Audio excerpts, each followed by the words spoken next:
Magandang umaga sa inyo lahat. Ako po si Felipe De Leon Jr.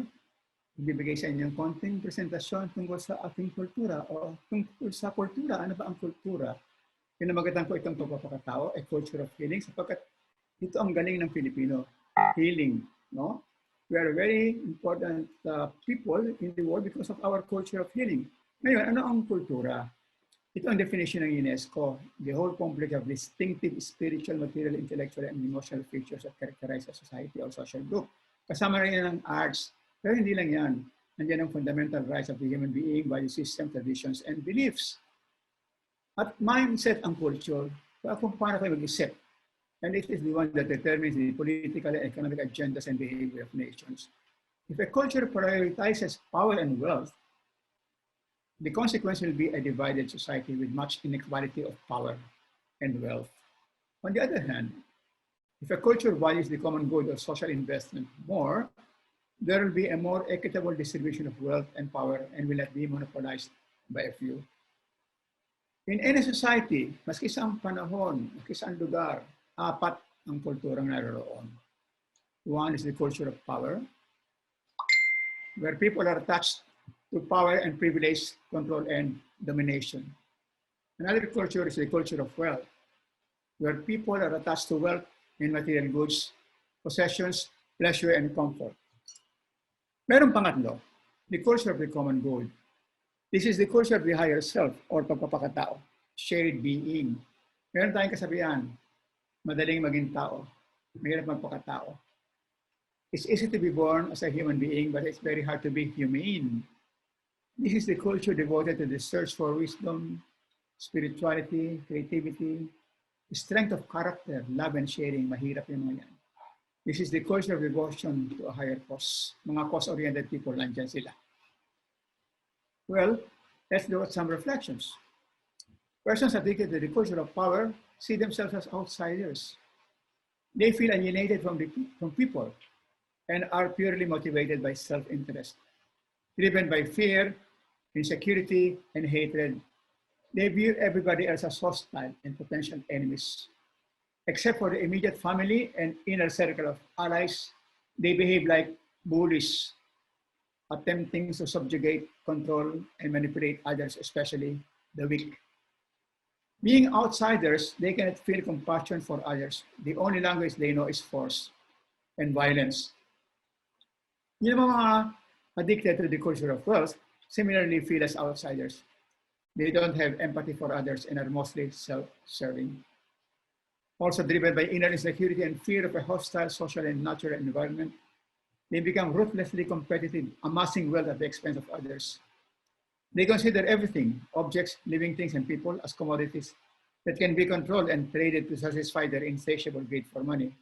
Walang kabusugan niya mga yan, no? Ngayon, those who belong to the culture of common good have a deep feeling of being insiders.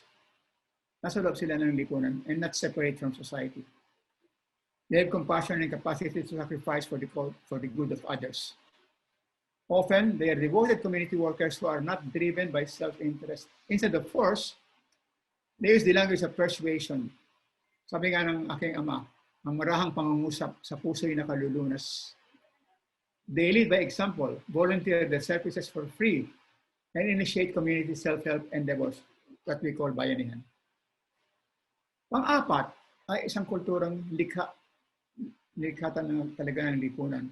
Through time, the society constructs a unifying vision of life, which includes a worldview, pananaw, or idea of reality. Ano ang katotohanan? From this comes a people's core values, which in turn promote the cultivation or culturing of skills that realize these values. Ano ang laman ng ethnicity? Ano ang laman itong core culture na ito na likha ng lipunan? Na iba sa culture of power, iba sa culture of wealth, at hindi rin ito yung tinatawag nating culture of the common good. Ang laman ng ethnicity ay ito, oral traditions, expressions including languages as a vehicle of intangible cultural heritage, performing arts, music, dance, theater, marami tayo niyan. Social practices, rituals, and festive events. Ang Pilipino, napakaraming fiesta, lalo na sa Kabisayaan.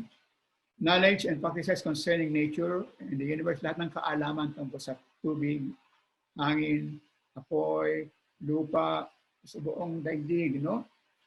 At ang traditional craftsmanship, importante yan. Yung ating mga hobby, mga banig, mga silversmithing, carving, at marami pa iba, no? Ngayon, ang wika, napaka-importante. Importante pagyamanin. According to the KWF or Commission of Wikang Filipino, we have at least 131 languages. Importante na ma-preserve lahat. Tingnan nyo, ito ay nakuha ko lang sa isang nag-post, no? Sabi niya, speak your native language. Speak your native language to your children or watch it die within the next 20 years. Looking down on your relative who speak your native tongue because you speak perfect English is stupid. It is like being proud of borrowed clothes.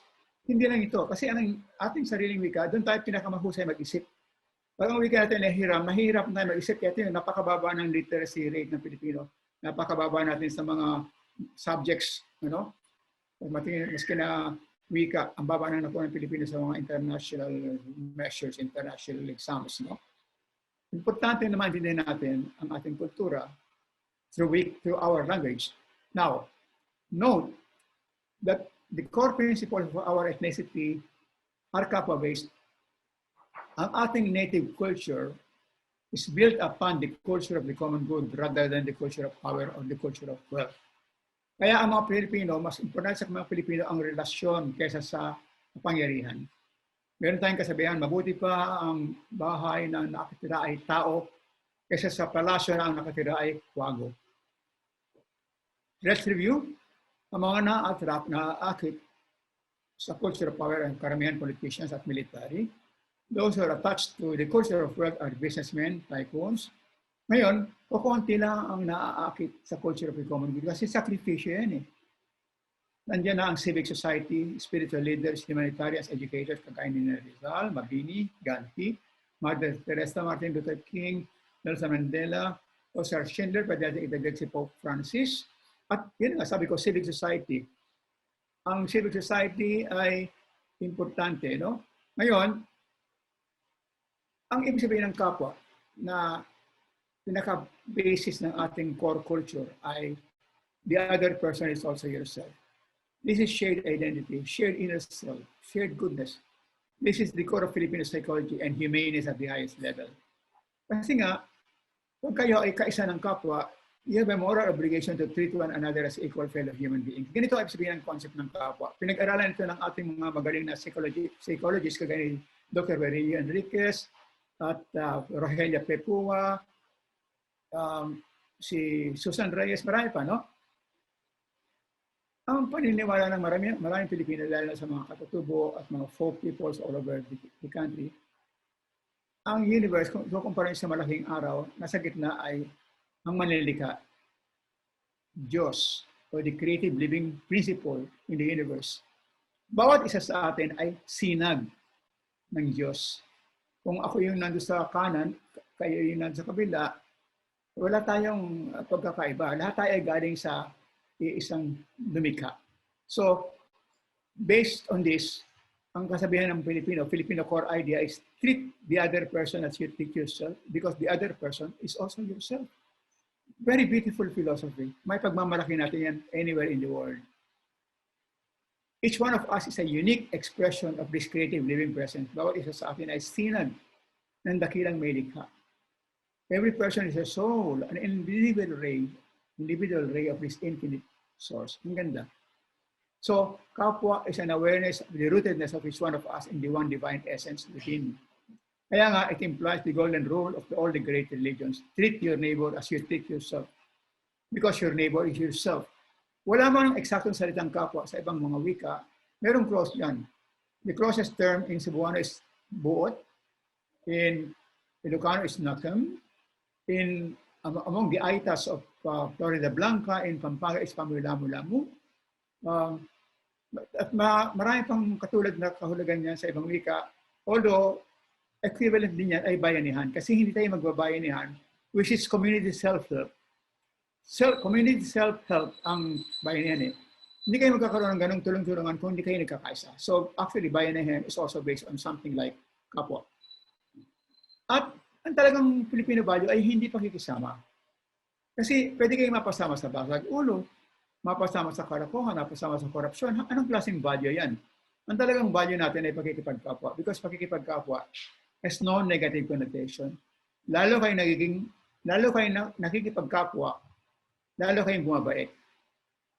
The more one engages in it, the more the goodness in the persons involved is evoked from within.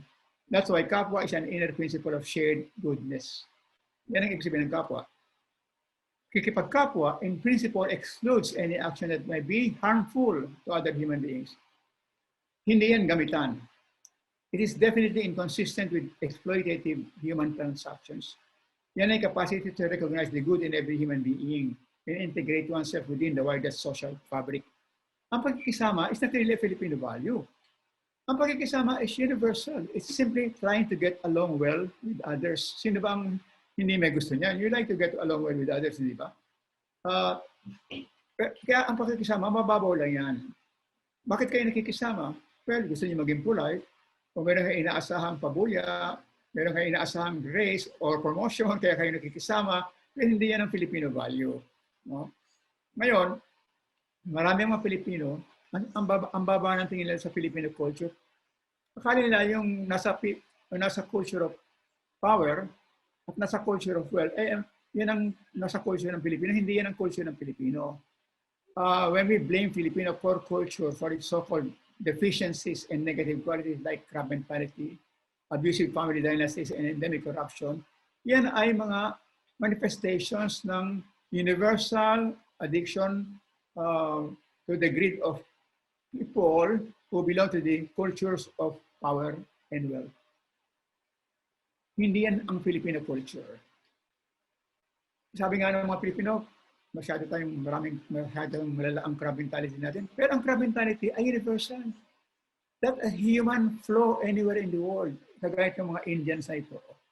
Kailan lang na-publish ito? November 30, 2017. Kine-claim ng mga Indians na sila ang champion sa crab mentality. Sabi ng isang writer, crab mentality is, if I can't have it, neither can you. And today, if there is any nation into whose psyche this mentality has been hammered, it will be India. Sa tingin ng mga Indian, sila ang number 1 sa crab mentality. Sabi ng Indian, this has been one of the biggest contributors to India's lagging growth since independence. The lack of innovation originating from India is a testament to India's crab mentality, which pervades every career field in India, be it science or art or politics. Tingnan nyo, ang Indians, sila ang umaangkin ng crab mentality. Ganyan din ng mga British, mga Irish sa kanila ang crab mentality. Ganyan din ng mga Amerikano, ganyan din marami, mga Chinese. Hindi lang yan Pilipino. Bakit ang mga Pilipino ang hilig-hilig kunin yung mga depekte ng mga tao sa buong mundo, inaangkin na sarili? Hindi natin yung kultura yan. Kultura yan ng mga taong mababa ang kamalayan anywhere in the world. Pag mababa pa ang kamalayan nyo, wala kayo rin sa higher self, no? Yan, no? Yun sa United Kingdom. Sabi ng mga taga-UK, ano ang the least favorite thing nyo about living in the UK? And one replied, crab bucket mentality. Crab is in the bucket is a metaphor for how people in a group will try to pull down those individuals down or progressing beyond the group or improving themselves in some ways. UK na yan, ha? Oh. Ngayon, ang talagang problema ng Philippine society ay nakaugat sa mga elite natin, yung upper classes intervention in the development process. Yan ang mga elite who, since the Spanish period, have been addicted to the culture of power and the culture of wealth. Hindi Pilipino yung culture na yan. Anywhere in the world, maraming taong nandiyan sa kultura yan. They are not there. And sa atin, hindi necessarily Pilipino yan. Maraming Pilipino sila sa passport nila o sa birth certificate nila, pwede ugali nila, kaisipin nila, ay hindi Pilipino yan. No? Sabi nga ni Dr. Jesus Pernia, there's 40 elite families are alleged to be in control of 76% of our nation's wealth. Ang masasabi natin Pilipino, ang Pilipino is one who loves the nation at hindi makasarili lang. Palagi natin binibintangan ng Philippine culture for underdevelopment. Yet, it is actually the neglect or ignorance of our core culture that is the problem. Sapagkat kung titignan nyo ang ating kultura, ang ating ethnicity, they are built on the highly spiritual concept of pakikipagkapwa. Ang core principles ng ating psychology are built on the highly spiritual concept of pakikipagkapwa, pagpapakatao, humaneness, delikadesa, transcending narrow self-interest, at kagandang loob. Paano magkakaroon ng corruption pagkaganyan? Hindi nga natin naituturo yan eh. Sa eskwelahan kasi pag hindi tinuturo ang kultura, mamamatay o makakalimutan. Because culture does not run through the blood. Hindi biological concept yan. Ang culture ay social construct. Kailangan ituro talaga yan para hindi mawala. At napakaganda ng kultura natin. Among the core principles of Filipino psychology rooted in pakikipagkapwa is malasakit, which means the capacity to take the burden of the other person as your own. This is the outstanding virtue of many Filipino workers, including OFWs. I'm sure alam nyo, sa Kabisayaan, ang dami mga OFWs na talagang ang buong buhay nila nandun sa abroad, nag-ipon sila ng pera para maibigay sa pamilya, tapos pag uwi nila, meron na silang sariling bahay. Napakaganda, no? Yan ang malasakit para sa pamilya, malasakit para sa kapwa. Precisely, it is the glaring absence in governance of the noble or even sublime principles of our core culture that is the very root of our nation's ills. What we sorely need is culturally rooted governance. Gamitin natin ang kultura natin na hindi talaga nagagamit except in exceptional cases like the much appreciated term of the late Secretary Juan Clavier of the OH or President Ramon Magsaysay. Kaya nga yung Nobel Prize ng Asia ay Ramon Magsaysay. Kasi napakagaling ng taong yan, makakapwa talaga. Ngayon, tignan natin ang specificities or particular characteristics ng kultura. Ang kultura can be defined as the genius of a people. Every culture is unique. No two cultures are identical. Every culture being unique has a strength no other culture has. Yan ang kanyang henyo. Yan ang kanyang gift or genius. Having distinctive strengths, cultures cannot be considered superior or inferior. Magkakaiba lang talaga sila. Walang superior, walang mataas na kultura, walang mababang kultura. They're just different. Tingnan nyo ang Hapon. Mula pa nung araw, ang henyo nila ay minimalist efficiency. Matipid sila sa mga bagay-bagay. Simple ang bandera nila, red circle and white. Meron silang tula na 17 syllables, pero very effective.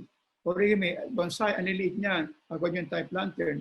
Kasi ang sabi nila, if you can have maximum output with a minimum of input, the efficient kayo. No? That's why they are very good in precision work in the micro level. That's why napakagaling sa microchips. Precision cameras and electronics, robotics. Nanotechnology, the technology of the very small, mini writing Olympics, and mga capsule hotels, maliliit na hotels. At tingnan nyo itong anong to. Ayan. Tingnan nyo, bento, watch. Pagkain na ilagay na napakaliit na bagay. Again, just to show you how good they are in the micro level. In miniature work. Kompletong pagkain, pati sushi. Kasi gulay nandiyan. Pero nasa loob lang isang rilo. Magagawa ba ng mga ibang kultura yan? Kanya-kanya specialization ng kultura yan. Just flip the watch. With the face of the watch. Nilalabas pang chopsticks. Makakakain na kayo. Yan ang kultura ng Hapon. Magagaya ba ng ibang bansa yan? Hindi. Kanya-kanyang henyo yan eh. Ang mga Chinese people naman are very good in the practical arts. Kasi naman sa dami nila eh. You have to be practical. Kaya galing nila sa culinary arts. Galing sila sa pagkain. That's why there's Chinese food all over the world. Alam ba nyo na ang unang-unang Chinatown ay nasa Pilipinas? Anyway, they are very good in business. Kasi importante yan sa practical life. No? Galing sila sa pottery, acupuncture, and calligraphy. Mga Aleman naman have always been good or geniuses in fitting parts together in harmonious order, resulting in great strength and durability. Pagdating sa tibay, patag, hindi kayo mananalo sa German. Talagang yan ang specialization nila. No, they're heavy-duty furniture. Like a camera that can last for a lifetime and style cars and tibay like Volkswagen and Mercedes-Benz. Si Leonard Bernstein, isang musicologist, isang composer, pinuri yung Fifth Symphony ni Beethoven as the perfect symphony. Kasi lahat ng parte noon, all the parts harmoniously fit together so well that nothing is in excess and nothing is lacking. Alam mo niyo yung symphony ni Beethoven, Fifth Symphony? Yan o.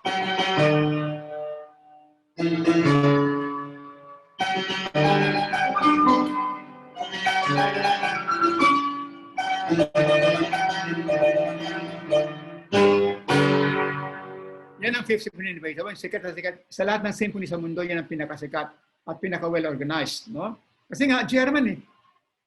This ability to organize things in a harmonious order could very well be the reason why Germany continues to have the strongest economy in the whole of Europe. Napaka-organisado nila. Kaya sila naging napakalakas. Kung minsan, sumobra naman, nagkaroon ng Hitler. No? At mahalaga ang cultural awareness. Pag hindi natin alam ang kultura natin, hindi natin alam kung ano yung skills natin. Knowing our culture means knowing our strengths, directions we can take towards sustainable development, our place in the world. That's why any kind of development is culture-based. Kung hindi natin alam ang ating lakas, paano natin magagamit yun? That's why understanding the culture of a people enables a leader to govern well. Pwede ba natin magamit ang kultura natin, ang cultural strength natin, ang ethnicity natin para makagawa ng isang vision para sa bansa, para malaman natin ang direksyon ng bansa? Of course. We can tap our kapwa-based genius for human connectivity. Diyan tayo yan ang henyo ng Pilipino, human connectivity. And soulfulness as a people. Napaka-sensitibo ng mga Pilipino. We are perhaps the most highly relational in the world with superb skills in healing and balancing polar energies and passion for creative participatory processes. Kaya lang, marami tayong educators, government agencies, and officials, and media practitioners na talagang walang muwang tungkol sa kultura natin. Hindi alam ang ating henyo. Dinidefine pa nga, kung bisa ng DOT, dinidefine ng ating culture as a mixture or hodgepodge of Malay, Chinese, Spanish, and American influences. Mali yan. Walang ganyan sa kultura. Hindi magiging mixture or hodgepodge ang kultura. On the contrary, our shared cultural heritage is a set of philosophically and ideologically coherent. May consistency yan. Coherent set of premises and corresponding value orientations, resulting in well-defined skills and patterns of behavior that can make us truly proud of ourselves. May philosophy ang kultura natin. Kasi hindi talaga importante ang influences. Baliwala yan kung talagang titignan nyo sa katagalan. It's not influences that matter, but what we do to them. Paano natin ginagamit yung influence yan? Ang importante how the recipient culture modifies, transforms, or gives them new meanings and functions. What matters is how we make influences our own. How we Filipinize or indigenize them. Examples, ano ginawa natin sa tango? Alam mo yung tango, oh. Yan ba?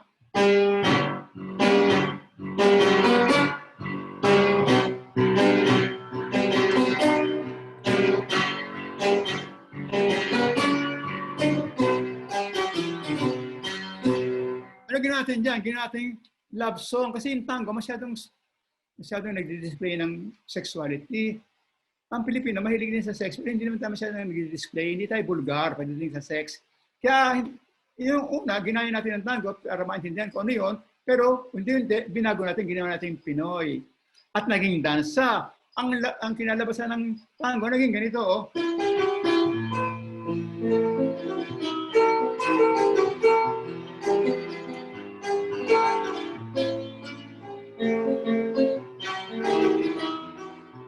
Ano yun? Dahil sa iyo, di ba? Pero ang naging pinakapopular na dansa na tinango sa tango, pero ibang-iba na, hindi niyo na makikilala ang tango ron. Ito ang naging destinasyon ng tango, naging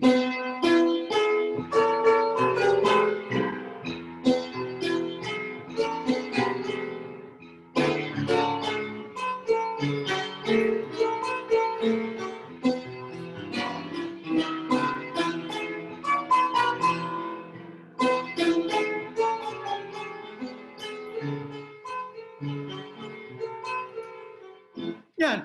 Sa katagalan, maski anong galing sa labas, Filipinize natin. Kasi sa una, ginagaya natin kasi para natin matutunan kung ano yun. Tapos ulitin natin tatanggalin yung ayaw natin at lalagyan pa ng mga bagay na Filipino elements talaga. Tingnan yung ginawa natin sa Willis chip. No? Nagbago talaga, naging chipney. Sabi ni Dr. Ornedo, the stranger of yesterday is the native of today. Kasi wala tayong hindi pinabago, siya sa matter of time. Ano ginawa natin sa Willis chip? Ito ang original ng Willis chip. Drab, olive green looking, maigsi. Hindi kayo makakapasok sa likod. Sarado yan. 4 na tao lang pwede yan. Ano ginawa natin dyan? Ginawa natin jeepney. Ang layo-layo. Yan ba? Pag nakita niya, maaalala pa ba niya yung Willis chip? Hindi na niyo. Ma-recognize yung Willis chip yan. Ibang-iba na yan. Naging karoon ng katakot na borloloy, maraming kulay. Pinahaba natin. Pwede ng sakyan. O, naging passenger vehicle. Ganyan ang ibig sabihin ng Filipino identity. Wala tayong hindi binabago. No? So, tanong natin ngayon, bakit gusto ng Pilipino? Why do Filipinos give a high value to connectedness with others? At bakit yan a culture of healing and well-being? Ito, the ultimate basis of human connectivity in Philippine culture is the belief in kapwa. That each one of us is a unique expression of a divine being or God. Na bawat isa sa atin ay sinag ng dakilang may likha. thus making us all one. And we go through life exploring, realizing, and strengthening this oneness. Tayo yata ang pinaka, kung hindi man pinaka, at least among the most highly relational in the world. We don't want to be alone. We like to be together, maski pa ginagawa natin. We like to feel connected to the world, God and nature, but most of all, to people. Kaya walang gustong maiwanan sa picture taking. Nag-uumpisa kayo sa isa, dalawa, tapos parami, oy, sarali ko, hintayin nyo, hanggang dumami, hanggang maging ganyan karami ang nasa picture. Ayaw natin mag-iwalay. Togetherness is happiness. We hardly eat alone. Pag may kumakain nag-iisa na aawa kayo, may problema ka ba? May sakit ka ba? Nag-iisa ka. Gusto mo samahan kita? Invite a person to your party. Humiwil ka. Humiwil isang batay. Sa mga ospital natin, palagi may extra bed kasi palagi may bantay. Mahilig tayong ngiti kasi ngiti is the best way to connect. The easiest way to connect, no? And we don't like to give only 3 prizes kasi kawawa naman yung iba. Kaya nag-invent tayo ng special prizes, most photogenic, most cooperative, best in English, kaya lahat halos may tinatanggap na premyo, no? We are so eager to connect. That's why we are #1 in social networking in the world. We are the texting, Facebook, and selfie capital of the world. Uuwi na lang kayo, may pabalot pa. Pag may nanalo, may balato. Ang bonus, importanteng maibigay yan sapagkat ang mga empleyado gusto nilang maramdaman na sila ay tinatatong kasama sa pamilya ng kanilang boss. No? Pasalubong is almost a sacred ritual because that's the best way to reconnect after coming home from a journey. Tingnan nyo sa art. Ang art ay isa lamang bahagi ng kultura. Huwag nyo iisipin na ang art at culture ay synonymous. Hindi. In fact, ang pinaka-importanting elemento ng kultura ay hindi art, kundi language. No? Anyway, ang art naman ay pinaka-expressive, no, na elemento ng kultura. Tingnan nyo, 99% ng ating mga paintings ay hindi nyo makikita yung malayong horizon. Bakit? Samantalang sa Western culture, kitang-kita yung malayong horizon. Sa atin, babalandrahan niya ng mga puno, mga bahay. Bakit nga? Kasi, pag ganyang kalayo na ang eksena, hindi niyo na makikita yung mga taong yun. Kasi nga itong mga taong nandiyan, maliliit na eh. Paano tayo makakapag-connecta?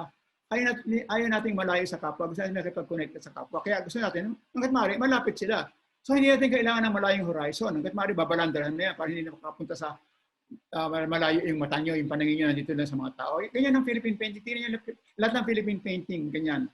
With the exception of Juan Luna, kasi ang painting ni Juan Luna, hindi man Filipino, European yun eh.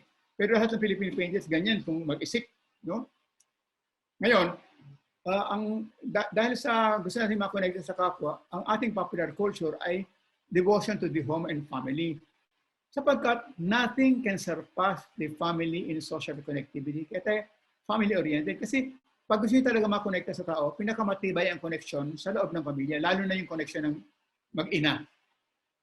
Sagrado sa atin ang connection ng mag-ina.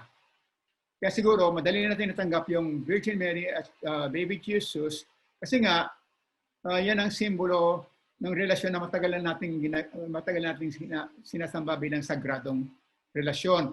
Siguro ito rin dahilan kaya napakahaba ng celebration natin ng Pasko. Mula September, next month nga, makakarinig na yung Christmas carols. Hanggang Enero yan.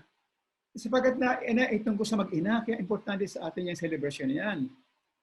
Likewise, our ancestors ay ginagalang for they serve to connect the family across generations, signifying continuity and stability.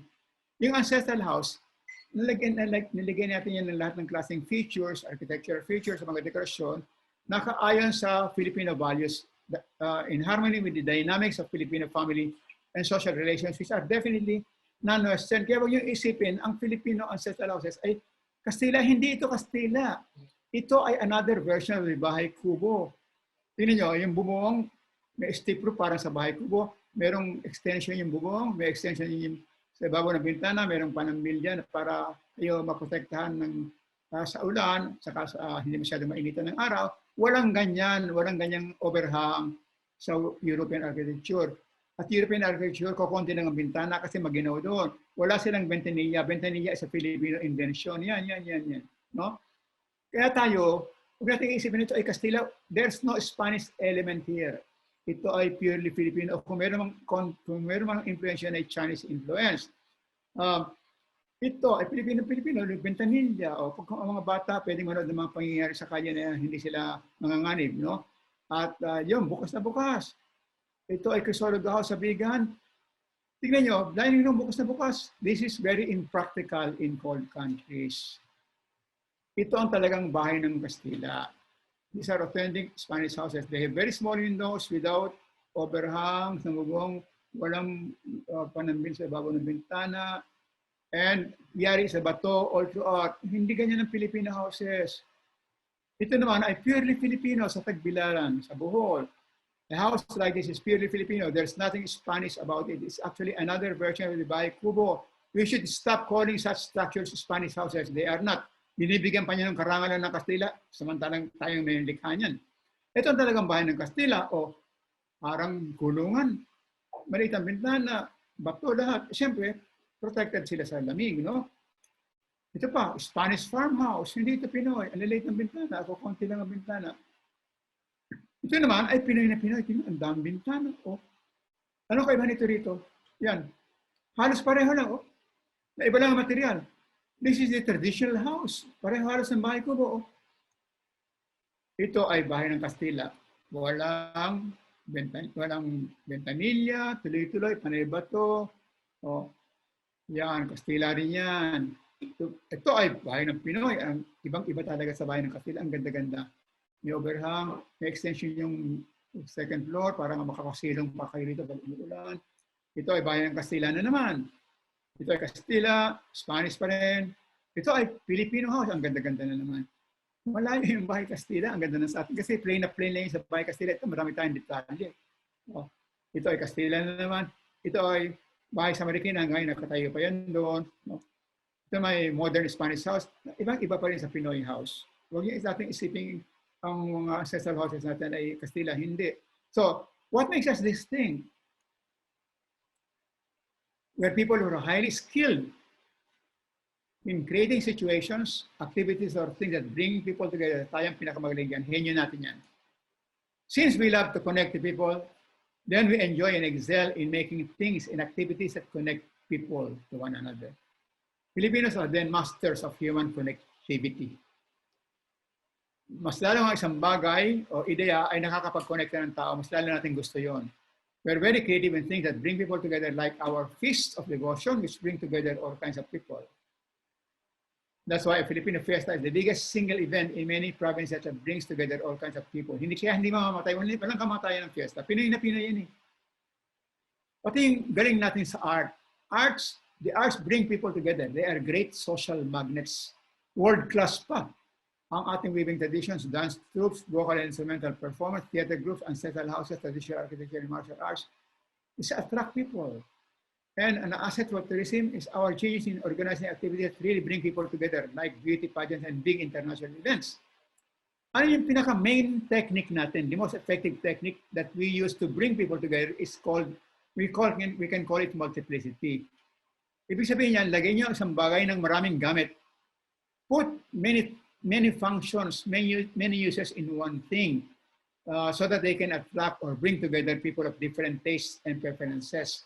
Na-mention natin ang fiesta, pero nandiyan ang halo-halo, sinigang, kare-kare, chop suey, medley, and many more. Yung sinigang, essentially Filipino because it combines soup, vegetable, and meat, fish, or shrimp in one bowl. Pinoy na Pinoy, dapat yan maging national dish. Filipinos also love combining different dishes on one and the same plate, mga dongsilog, bangsilog, tapsilog. Bakit mahilig kayo sa medley? Kasi lahat ng paboritong kanta nyo, nandiyan na. Kaya it can attract everybody.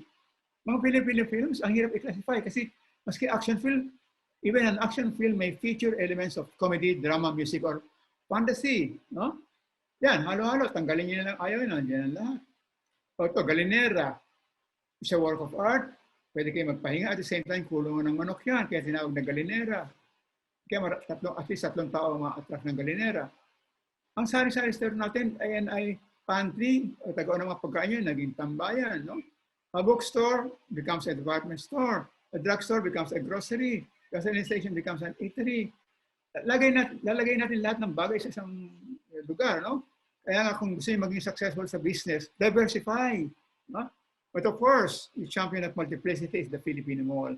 Sabi ni scholar Dr. Edelberto Alegre, The Filipino Mall brings together the sari-sari store, park, and plaza in gigantic proportions. Walang ganyan sa buong mundo. Tayo lang ang mayroong ganyang mall. Saan naman kayo nakakita anywhere in the world ng isang mall na pwede kayong magbayad ng bills, mag-renew ng lisensya, mag-apply ng passport, magpagamot, magsimba, mag-manood ng sine, magmalengke, lahat-lahat na. Walang ganyan. Kaya Pinoy na Pinoy yan. Kaya ang bilis dumami. Filipino malls could be the most multi-purpose in the whole world.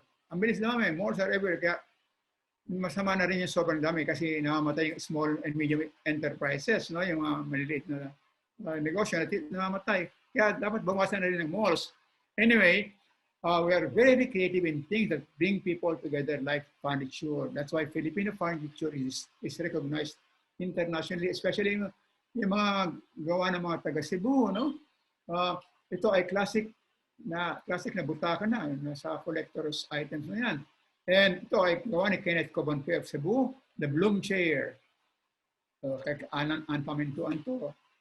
Ito naman, gawa pa rin ni Kenneth Cobonque, avian chair. Ito ay yung kilalang-kilala niyang rattan bed na in-order sa kanya ni Brad Pitt. Matibay yan, rattan chair. Kay Kenneth Cobonque rin yan. Natin nyo, matibay yan. Magaling tayo sa mga panel dividers. Di ba, iba pang klaseng furniture. Ngayon, ang mga Pilipino ay napaka-expressive. Bakit kailangan maging expressive? Kasi one of the best ways to connect is to express yourself. Diba itong jeep, yung bus, minibus driver nito, lahat ng kwento tungkol sa buhay niya, nilagay niya sa jeep niya. Kasi mas marami kayong kwento sa buhay niyo, mas makakapag-connecta sa inyo ang mga tao, kaya wala nang paglagyan. Napuno na. Mahilig tayo sa maximalism. Sa dami ng gustong sabihin. Maski sa modern art natin, maximalist pa rin tayo. Opposite ng Japan, ang Japan ay minimalist. Kasi nga, pag open kayo, magaling na pang connecta sa kapwa yan. Openness and expressiveness to performance is a great social magnet. Magaling na pang connecta sa kapwa. That's why we have so much energy for performance. Maliit pa lang ang bata, tinetrain natin maging performer para labasin pagdating ng nina, pagdating ng tita at tito, pagdating ng bisita, labas ka dito, kumanta ka, mag-recite ka ng poem, nandiyan ang bisita natin, nandiyan ang ninong mo, yan. Kaya nagiging performers, lahat tayo nagiging performers. No? At number 1 tayo sa paggamit ng karaoke in the whole world. We are number 1 karaoke users in the world. Kasi nga, one of the best ways to express yourself is through music. No? And kaya naman napakarami natin i-express kasi we are the most emotional in the world out of 150 countries. The Philippines is the world's most emotional country. According to a survey done in 2012, the heavily Catholic Southeast Asian nation, a former colony of Spain and the US, scores well above second-rank El Salvador. Sa survey na ito, Singapore is the least emotional country in the world. Tingnan nyo, ito lang ang pag-aaral. Na nagsasabing tayo ay pinaka-emotional out of 150 countries, according to a study published in 2012. Tingnan nyo, pag nakakuha kayo ng 54 and above, yung pinaka-nangingitin doon, tayo pinaka-emotional. Kasi, look at the Philippines. Ayan, nakita nyo, no?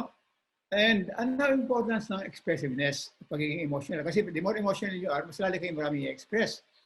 Expressiveness leads to health. Being expressive, especially to the performing arts, is an effective way of maintaining a healthy heart. Expressiveness releases harmful emotions. Importante ngayon, para ka maging expressive, na marami kayong channels or mediums through which you can express yourself. Expression and communication are indispensable elements of Filipino culture. Experiencing the great diversity of human and natural phenomena through television, cinema, radio, internet, and print media extends our senses, affirms our being, and connects us to the world. Kung gusto natin talagang makonekta sa buong mundo, kailangan marami tayong windows, no? Like television, cinema, art. Pag nawala ang mga ito, para na natin tinanggalan ng mata at tainga ang mga tao. The more tools for experiencing the world, the better. For the Filipinos who value interconnectedness above all, these tools of perception are a non-negotiable demand. That is why we are number 1 in social media in the world.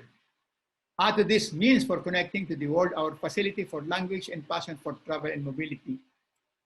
Our fetish for English cannot be fully explained by colonial mentality alone. Filipinos value it as their best link to the world, at least linguistically. No? Now, meron pang isang study, according to a study published in 2013. countries where people feel the most love. The three countries with the very highest scores are in this order: the Philippines, 93%, Rwanda, and Puerto Rico. Talaga, no?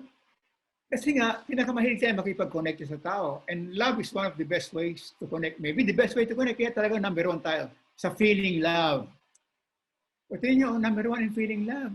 Kaya na yung kumisya, yung mga TV shows natin, ang pamamagat, be careful with my heart, o kung ano na pang klaseng tungkol sa relasyon.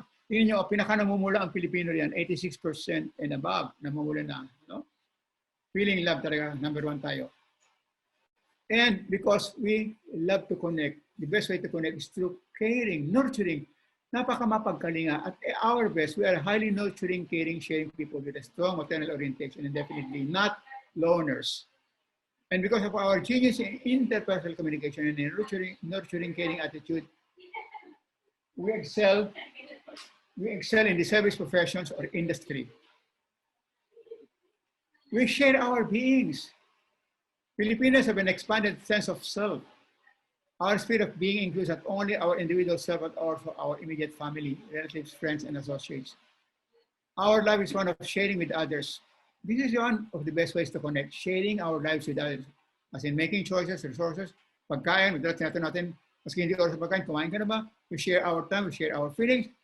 Mga concerns like, pag nakita kayo ng mga tao, saan ka pupunta, saan ka galing, na ginawa mo roon, parang may pakialam tayo sa lahat ng tao. Kapag may pista, pwede makikain kahit kaninong bahay. Pasa't may handa, uuwi ka lang, may pabalat pa. Pag may nanalo, malamang may balato.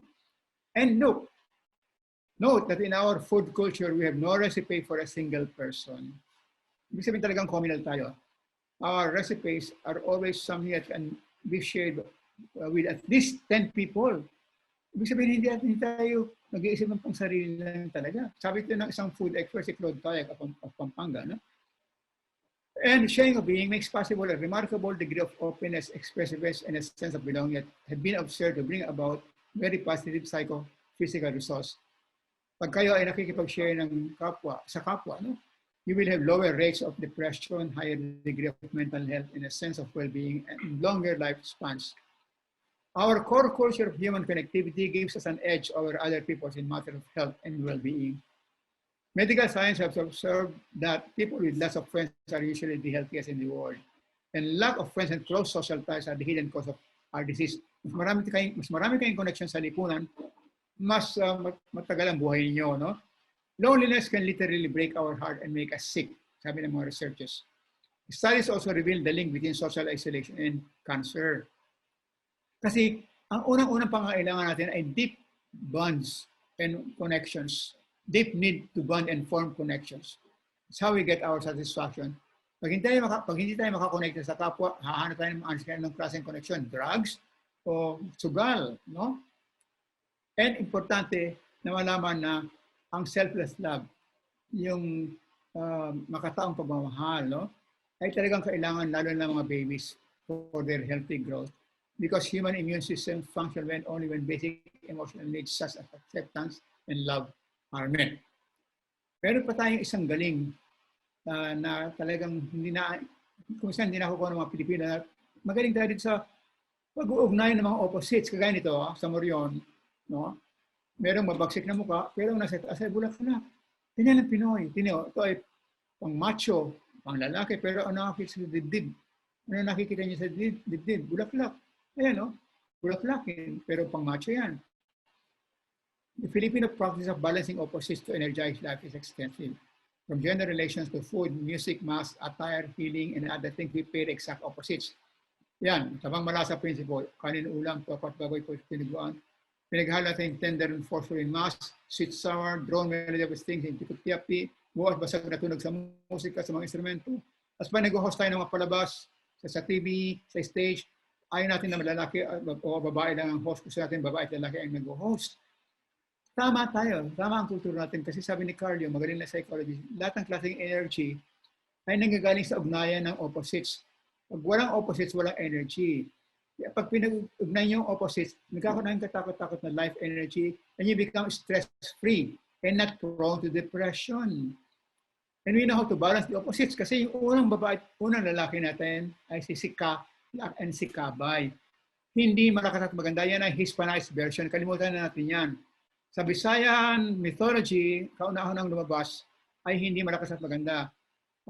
Yan ay si Kalak, unang lalaki at unang babae. Si Kalak. No? Si is a pronoun, parang si Annie, si Pedro. Ka is a term of respect for both man and woman. Si Caselia, si Roger. Lak is male principle, Bay is female principle. Yan ang unang babae. Unang lalaki at unang babae, si Kalak at si Kabay. Parang ang pagbigkas niya ay si Kalak.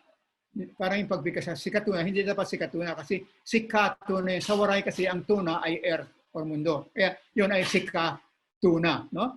Huwag natin kalimutan yung unang babae at unang lalaki ay si Kalak at si Kabay. Hindi malakas at maganda. Yan ay Hispanized version na hindi sa atin yan. Kaya ngayon, dahil sa pantay ng babae at lalaki, pantay na pantay, we have always been in the top 10 of global gender gap. Sa gender equality ng babae at lalaki, palagi tayong nasa top 10 ng mundo mula pa noong 2006 hanggang 2018. Walang exception yan. Tayo lang ang Asian country na nasa top 10. No? And ang huling bibigay ko na parang magandang henyo natin ay participatory tayo. Gusto natin kasaling lahat. Kasi lahat tayo anak ng dakilang may likha. If the Creator is an infinite sun, each one of us is a ray. Kung bawat isa sa atin ay anak ng Diyos, bawat isa sa atin ay may karapatan, no? Na makilahok sa takbo ng lipunan. Each one of us has a right to be part of the decision-making process. No? Everybody must have an active role, no matter how small. Kaya meron tayong konsepto ng saling pusa.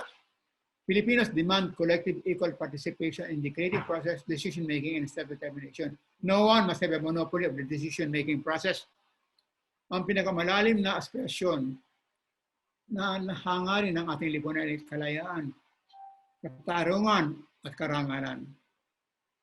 Monopoly, dictatorship, and curtailment of choices are anathema. Hindi pwedeng walang pagpipilian. Kailangan bigyan niyo ng choice ang Pilipinas. The more choices, the better. Decision-making is participatory. Even in our traditional perspective, there's no single point of view. Sabi ko nga, wala tayong menu, wala tayong dish na para sa isang tao lang. Sa art, ganun din. Ang art natin, maraming points of view.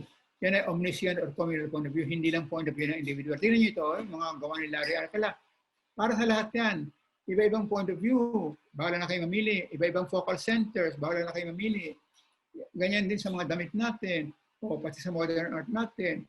Kaya sa atin, hindi pwedeng yabang. Arrogance is a taboo. Kasi ang konsepto ng kapwa means we're all absolutely equal, invincible. Lahat tayo anak ng Diyos. Kaya nobody has a right to regard himself as above or more important than others. This is very, very important. Galit na galit ng mga Pilipino sa isang senador na alam na niyang siya ay COVID positive. Nagpunta pa siya sa ospital. Hindi niya inalintana na maaari siya makahawa sa mga tao roon. Meron isang PNP chief na nagmanyanita pa, nagparty-party, dikit-dikit sila roon. Nakakalusot sila, hindi inuhuli. Pero pag mga mahirap o karaniwang tao lumabag lang ng quarantine, arrestin kayo, kulong, maaaring mapatay ka pa kayo. Hindi pantay-pantay pang ang trato pagka ganun. Ay na ng Pilipino niya kasi bakit lahat tayo ay na kayong Diyos. That's why nobody has a right to regard himself as above or more important than others. And important ang humility. Kung tungkol sa batas, the privilege of one must be the privilege of all. The law applies to all or none at all. Kasi pantay-pantay tayo eh. Ang disiplina ay hindi madadaan sa takutan. Ang isang law enforcer o official ay dapat maging halimbawa ng pagsunod sa batas. Kapag sila mismo ang hindi sumusunod sa batas, wala silang otoridad o karapatang ipatupad ito sa mga mamamayan. At walang susunod. Sabi ng mga Pilipino, ano kayo? Sineswelto? Kayo lang ba ang anak ng Diyos? The idea of equality is so deeply ingrained in the Filipino psyche. Kasi lahat tayo ay sinag ng may kapal. That's why equality is a non-negotiable value. It's very important, no? Ngayon, sa bawat tao ay merong good wolves ay merong bad wolves. Merong good and bad wolves sa bawat nilalang. When an authoritarian leadership disregards the law with impunity, ang lumalabas ay bad wolf and encourages the lawless elements in society to also be bad.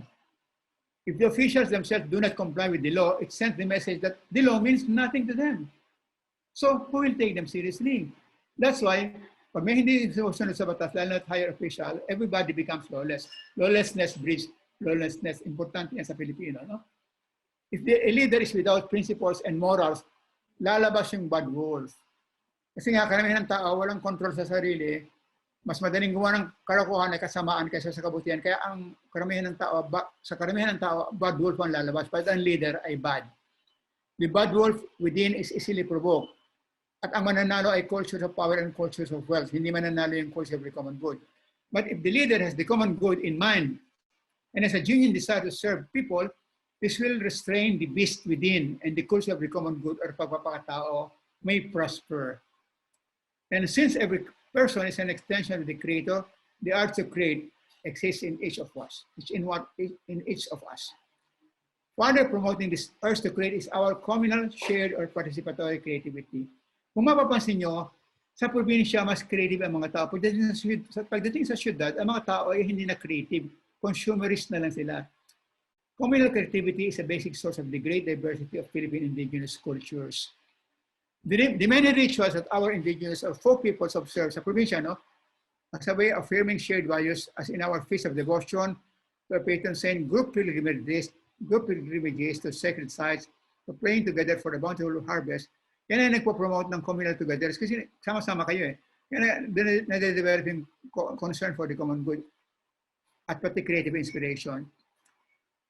Ang communal cultures natin, where people are very close to one another, allows us to be more trusting. Closeness to others allows us to be more trusting, open, and thus more freely expressive. As a result, arts and crafts are richest, most creative, and diverse in communal cultures. Na nagiging mas malasang pagkain, yung punto nyo nagiging mas melodic, and things of everyday life become more colorful. Tingnan nyo, dahil karamihan ng mga manlilikha ng bayan ay galing sa probinsya, kaya ang gagaling nila. Meron tayong award na tinatawag na Gawad sa Manlilikha ng Bayan. The National Living Treasures Award, alternatively known as the Gawad sa Manlilikha ng Bayan, is conferred to a person or a group of artists recognized by the government as contributors for their contribution to the country's intangible cultural heritage. Kasi sino na nagkaroon ng distinctive skills or have reached such a high level of technical and artistic excellence and have passed on their skills to other generations or can pass them to the present and future generation, yan ay binibigyan ng pagkilala. There are currently 16 manlilikha ng bayan, all of which have exemplified the highest standard in their respective fields of expertise. Kasi binibigay lang yan sa talagang napakagaling. Alam ba nyo, pinakikita ko sa inyo ito, sapagkat napakaswerte naman nila, napakarami ninyong magagaling na creativity, communal creators, yung creative artists sa inyong traditional communities. Out of 16 manlilikha ng bayan awardees, 9 come from Mindanao. 9, meaning more than half, ang galing sa Mindanao. Ito, 1993, sino galing sa Mindanao? Si Samao Sulaiman ng Maganoy, Libutan. Nabigyan siya ng award for Tiapi. Ayan, si Samao Sulaiman sa kanan, no? 1998 recipient, parehong taga Mindanao. Silang Dulay from Lake Cebu, South Cotabato for Tinalak. Salintamo noon from Bansalan, Davao del Sur for weaving in the Iabaka Ikat Tinabal tradition. Silang Dulay at saka si Salintamo noon. Yung mga gawa nila, ang gagaling. Kailang Dulay, kay Salinta. Noong 2000, ang nabigyan ng award from Mindanao si Uwang Ahadas. All-around musician from Lamitan, Basilan. Ang galing sa Kunintang, Kunintangan kayo, Gabang, Agong, and Tuntungan. Si Uwang Ahadas, half-blind, pero ang galing nila yan, nasa kanan, no? Noong 2004, dalawa ang from Mindanao. Darhata Sawawi from Parang Sulu for weaving, sa Pisyabit, no? Haja Amina Api from Tandubas, Tawi-Tawi for yung galing niya sa Banig. Yan, dalawang taga Mindanao. And ayan, si kaliwa, si Darhata Sawawi at yung nasa kanan, si Amina Api from Tandubas, Tawi-Tawi. Ayan, gawa ni Darhata Sawawi. Ito ay gawa ni Amina Api. Ang galing niya sa Banig. The best match in the Philippines seem to come from Tawi-Tawi, no? And then finally, alam mo nyo, yung 2016 recipient, lahat sila ay galing sa Mindanao. Walang nakapasok na Visayas o Luzon. Ang balang Australian Master Weaver from Lamitan, Basilan, Iyakan, Estelito Tamandan, Bandilan, Master Weaver from Malapatan, Sarangani, for weaving the Blaan Igem. Ano yan? Banig yan. Ang ganda-ganda banig. Si Yabing Masalandulo, master weaver from Polo Bolok, South Cotabato, for her weaving, the ikat weaving, yung tabi weaving nila. Alam nyo, kawawa naman ng kultura ng mga Blaan. Parang siya na lang ang natitira. Sayang hindi yata na isasalin sa kabataan. Parang si Yabing Masalandulo lang ang master sa ganyang klaseng tradisyon. Ito si Ambarang Ansalin at kanyang gawa, yakan, Kumandan Bantilan, yung gawa niyang banig yan. Ito ay si Yabing Masalandulo at ang gawa niyang tabi o yung ikat na gawa ng mga Blaan. Ang galing-galing. At ang buong Pilipinas na maraming cultural communities na malakas ang togetherness, pagsama-sama sila, mas mataas ang creativity nila. Kasi sa syudad, hiwa-hiwalay na mga tao, kaya hindi na sila creative, consumerist sila. Yun yung mga produkto ng mga probinsya. Mas mataas ang creativity sa probinsya kaysa sa Maynila o sa mga syudad. Ayan. Hindi ko na bibanggitin kung ano niya. All over the country, the rural areas, especially pinaka-indigenous, the more indigenous, the more traditional, the better. Ayan. Ang galing lang kasi sa mga sayaw. No? Ayan. Wala kayo itatapon. Mga folk people siya, no? No? So, in particular, the practice of art and functional creativity has not become confined to this specialist alone. Kasi sa mga cultural communities natin, mga traditional peoples, lahat ay artist. Kaya, maski anong bagay nagagawang art. Kasi lahat artists, this results in a vast resource pool of practitioners of arts and crafts, thus promoting creative diversity. For example, farmers become expert carvers, housewives become accomplished weavers, a barber becomes an excellent flute player. Ngayon, tingnan pa natin kung paano nagiging talagang participatory ang culture natin. Talagang participatory kasi nga, kung lahat tayo anak ng Diyos, dapat lahat kasali. Kasi in the West, eating proceeds according to a chronological order, giving no creative choice to the eater. In our participatory culture, there is no predetermined sequence of foods. The cook or host simply provides us a wide array of food choices. Kasi nga sa West, ang pagsisilbi ng pagkain chronological. Uunahin yung appetizer, soup, then salad, then main dish, fish, chicken, and or meat. Pag sinilbihan kayo ng kape o tsa, tapos na. Ano yan? Time. Merong chronology, may sequence. Atin hindi. Lahat ng pagkain, lalagay lahat sa mesa, sa gitna ng mesa. Walang sequence yan. Bahala kayo kung ano yung gusto nyo unang kainin. Pwedeng dessert, pwedeng main dish, pwedeng soup. Bahala kayo. So eating becomes a creative act. We are not just passive consumers. Natatanay tayo na hindi maging consumers na kasi pati sa pagkain, sa araw-araw na buhay, tayo ay nagiging creative. So,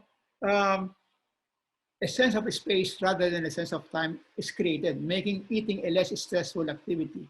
At pwede natin baguhin yung lasa ng pagkain na hindi nyo pwedeng gawin sa Europe, hindi nyo pwedeng baguhin yung lasa ng pagkain. Wala kayong pakialam doon sa ginawa ng chef. Tayo, we have a right to change their taste with the liberal use of condiments, sausawan, spices served separately from the dishes. Being gifted with this creative choice is definitely conducive to health and well-being. It allows different individuals to make creative contributions within a shared social matrix. Bahala kayo mamili kung ano gusto nyo unahin yan. Yung mangga, kanin muna, ulam. Magandang pag-isipan kung ano yung positive effects sa kalusugan ng paraan natin ng pagkain. The way we eat is non-mechanical, not time-bound, open-ended, creative, and celebrative in character.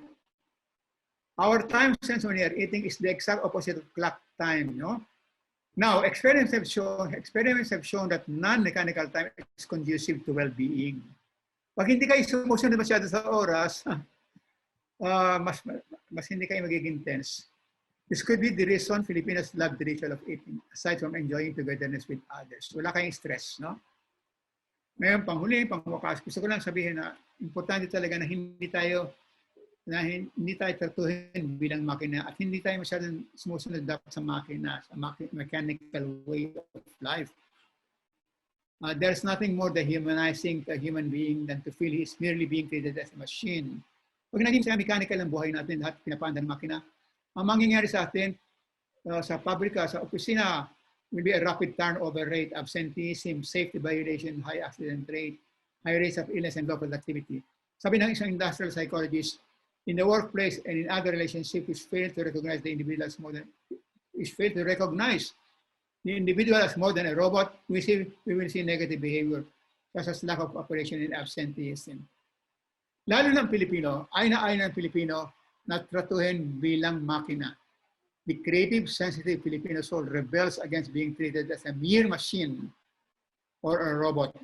Nothing could be more hateful or terrifying to the Filipino than the order, just obey or sumunod na lang kayo. Without a clear and valid basis, an order is a form of coercion and will always be resisted because it violates the basic tenet of our being, the creative, soulful, and divine nature that always demands respect. Many of our officials who are just power tripping like to impose their will on others because their addiction to power makes them so insecure if they cannot dominate, control, and manipulate people. Their egos will suffer if they cannot show that they are the boss, lord, or master. They will treat others as enemies to be subjugated and humiliated or even enslaved. But coercion and violence, a hand-handed approach, will never work in Philippine culture. We like to be treated as friends, as family members, as partners within a community of individuals working together for the common good as in bayan. Most of all, we like to be treated in the way our mother cares for us. Yun ang mapagkalinga. Government officials say many Filipinos are disobedient and because of that we have the highest number of COVID cases in ASEAN. But this is not true.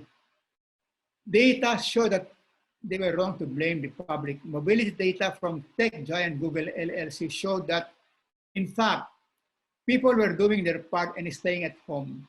At the height of the Luzon lockdown on April 10, Google mobility data recorded a 90% drop on people visiting retail outlets, including malls, compared to pre-pandemic levels. In contrast, dumami yung tao sa bahay. Movements in residential households in the same date saw a 43% uptick during the same period. Tignan niyo ito, oh.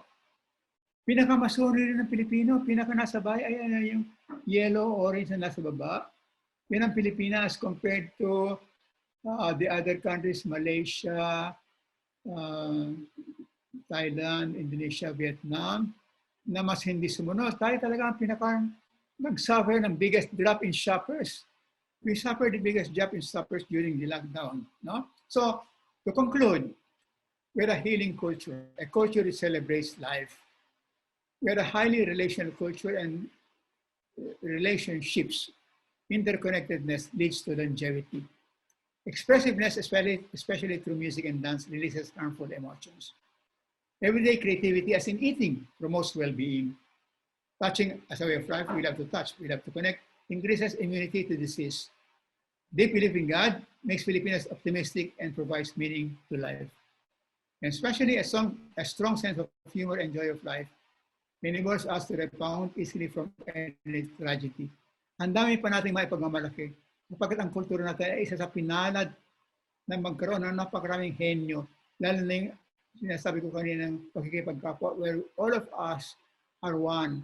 And being one means we have a responsibility and obligation to serve others. Yan ang masasabi ko. Kayahan at isang responsibilidad na naaako ng Pilipino, lalo na yung malasakit, na inaako natin ng dalahin ng iba, ang pasanin ng iba, inaako natin yung ibig sabihin ng tunay na malasakit. Sana ay lalo nating palaganapin ito sa ating lipunan sa pamamagitan ng pagturo, lalo na sa kabataan. Maraming pong salamat sa inyong pakikinig.